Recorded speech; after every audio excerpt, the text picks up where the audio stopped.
Hello and welcome back to another Forbesies Gunners show. Thank you so much for joining me here today. So right now, coming off the back of the Dundalk game, here's my match analysis. Let's get into today's video. So in the first half, it took us 43 minutes to score a goal. That's not to say that we didn't create chances, but really it took us 43 minutes to score a goal against Dundalk. And the only reason why we scored that goal is because they made a mistake. And we happened to capitalize on it. Well done to Eddie Nketiah in that goal for being very, very brave. Well done, Eddie. Super stoked for you. Well done on the goal. The second goal came shortly after that. Again here, Dundalk made their second error of the game. We capitalized.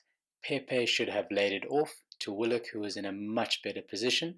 However, we got lucky. It rebounded into the path of Willock, who then put it away very calmly. Well done. Superb goal. 2-0 up. Do you think we created those? No, we didn't. However, now we started with the formation that I thought we would start in, a 4-3-3. However, this turned into a 5-2-3 sort of combination. It took us about 20 minutes to settle into the game. We started then to create chances, moving the ball faster, creating different combinations. This all started with Eddie began to run behind the line and looking for through balls over, which was a very, very good step. They seemed to have quite a high back line, so Eddie was really creating good spaces and got a couple of opportunities there. Cedric began to put in a couple of good crosses and completely bypassing Pepe, who looked completely lost. The decision making was so poor, but we'll get more into that a bit later on.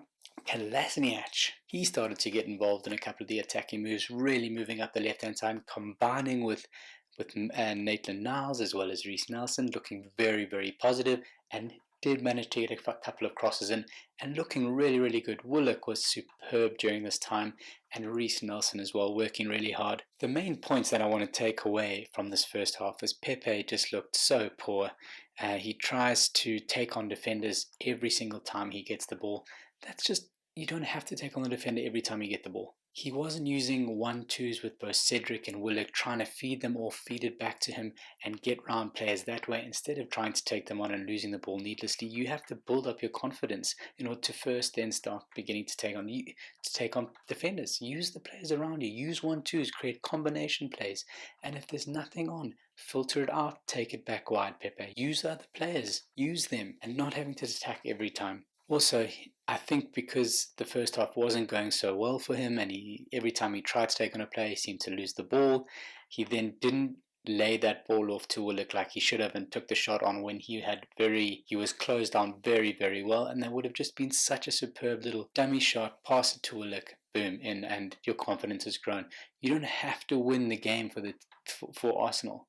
You don't have to be a one-man team. You have some superb players in the team. Use them as well. My second point of the first half was how terribly poor Mustafi was, running into the back of players, committing into that midfield, coming from the back. I don't know why he's committing into the midfield when Jack is playing at the back as well. Even Al-Nani from time to time was, of course, at the back there as well, coming into the midfield. Why is Mustafi coming into the midfield? Killing me. And what this meant was when he ran into the midfield like that, he was often out of position. And against better teams like we saw against Leicester City on the weekend, he's found himself out of position.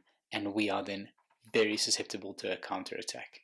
Why? Second half, first minute, Pepe redeems his terrible first half and slots in what can only be described as an absolute stunner from just outside the box. Pepe, well done, but that's about all we had from Pepe in the second half before he was taken off. Cedric played far, far better this game than he did against Rapid Vienna, really working the spaces, looking to combine, and when Pepe went off, he looked to really be more combining with Willock, and then a little bit with Reiss Nelson moved over onto the right-hand side, and Willian went onto the left. This system seemed to work much better. Reiss Nelson just moves a hell of a lot more than Pepe ever did. Pepe just sits on the sideline, receives the ball, standing, stationary, static, tries to take on the defender, loses it. But Cedric really came into his own there, he's a very, very good cross of the ball with both his left and right feet. Very, very good play. And in the 72nd minute, Willock was looking really good as well, combining with Reiss Nelson. Again, Reiss moved over to the right-hand side and all of a sudden was a lot more part of the game. And he got really unlucky in the 84th minute. He drove in, looked to get a shot away, and it went wide, but I think it was the right decision to make to drive into that space and take the shot on. Unfortunately, he became also a bit of a Pepe and a one-man team, and he stopped combining and using the players around him for short 1-2s, triangle play, creating himself a little bit of space, and particularly space to run into behind the defender. That's when he's really attacking and looking dangerous. But Maitland-Niles during the second half was absolutely unbelievable. That man has got stamina that puts everyone else to shame in the Arsenal side. He is up and down that field, working hard. He's working all the way back. I often saw him working, even though we were playing with the three at the five, but the three at the back, he was working. He always tracks his man back, always completely shut down the Dundalk midfielders and seeing if they could get behind. He was always following them back. He was again as well on that left-hand side trying to combine a bit with Willian, but Willian was poor in my opinion. I didn't see anything of Willian. He didn't even look like he really wanted to be there. He's already pointing to the other side of the field when he's coming on to get Reiss Nelson to the right-hand side. And honestly, if you can't play on the left and right and use that combination, creating space for other players, it's just really worrying sign. I thought Willian was going to... He started off really promising the beginning of the season, but now it's a really worrying sign from Willian. He looks like he's turned off completely unmotivated. He had a calf strain. Honestly, get your shit together. But again, Mustafi's so poor. He literally had 2 passes the whole game. He received the ball, passed it right, received the ball, passed it left. So flat. And while I have to admit that I do criticize him for if he wants to become the passer of the team, and that's not great either. But just so poor. And there was a free kick as well, quite late on, I think around the 70th or 80th minute, and he's shoving the player, trying to push him off sides. It looked so terrible, honestly. Mustafi, you're dead to me, as I said in the last video, which, by the way, if you would like to see, would go ahead and hit this link here. That'll take you to that video as well. Go and check that out, and that was the previous comments that I was making. But in the end, Dundalk made 2 errors and we scored.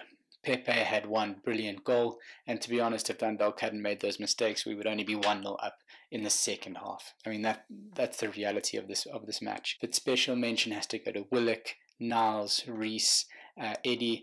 They were the creators. They were just really unlucky not to have a finish at the end. They were really looking superb. And then once we went 3 up, and double-edged sword, because we really became one-minded. Players just wanted to get themselves on the scoreboard, weren't working with one another. And I think it was actually, when they did create those combinations, particularly with Nelson and Willock and Eddie, when they did create combination plays, they looked much better than trying to take on the players every time. And I think Dundalk did well to stand up to these players and shut them down. But again, such a poor second half from Mustafi and Pepe. Superb Willock, Niles, Nelson, Eddie, Cedric. Special mention must go again to Cedric. He really stepped up from his game against Rapid Vienna, combined much better with Reiss Nelson than he did with Pepe. Pepe offers nothing in terms of leads, running, making space for him. Absolutely nothing. Combined really well with Willock and getting crosses in. And when he does get a good cross in, Cedric is a superb player. Sniach as well really stepped up in his attacking mode and really worked hard back if he needed to get back into defence and created some really good combination with Reiss Nelson when he was on the left in the first half, as well as Eddie as well. And believe it or not, Elneny had a solid game. He's just central midfielder, he can easily drop into that central defence position as well. He pressed really well. The top 3 did superb. As I said in the previous video, that if we had a high pressure in the beginning, we would put a lot of pressure. Dundalk, as I said before, they do like to play out of the back if they can, and we really applied some good pressure. But if those front 3 are not followed up by the midfielders behind them, then those players are open for passes, and the trap press just really, it's not effective. And Elneny did really well to step up into that space and close them down. There's also debutant Balogun. It wasn't really enough time, I don't think, to really see what he's capable of. But again, he gets 1 chance to play for the first team. Did he run his ass off? No, he didn't. To be honest, I didn't see that. And if I was given a chance to play for Arsenal Football Club, you best believe that on my debut, I'd run myself into the ground. And a very concerning point throughout the whole game was our corners. These are opportunities to put the ball into the back of the net. What's so hard? Cross it in, run in, get a head on the ball. I don't know what we're trying to do. We're trying to dribble it into the box and then into the goal from a corner, from a position that is already difficult as it is. Arteta, address the corner issue, please. Let me know what your comments are down below, what you thought about the game if you did see it, and who you thought was poor, who you thought was good, and the tactics that Mikel Arteta used. I have to admit, I'm a 50-50 at the moment. We've got an incredibly tough game against Man United on the weekend. I'll give you a pre-match lineup as well as my predictions for the match, and I look forward to seeing you then. Have a good day.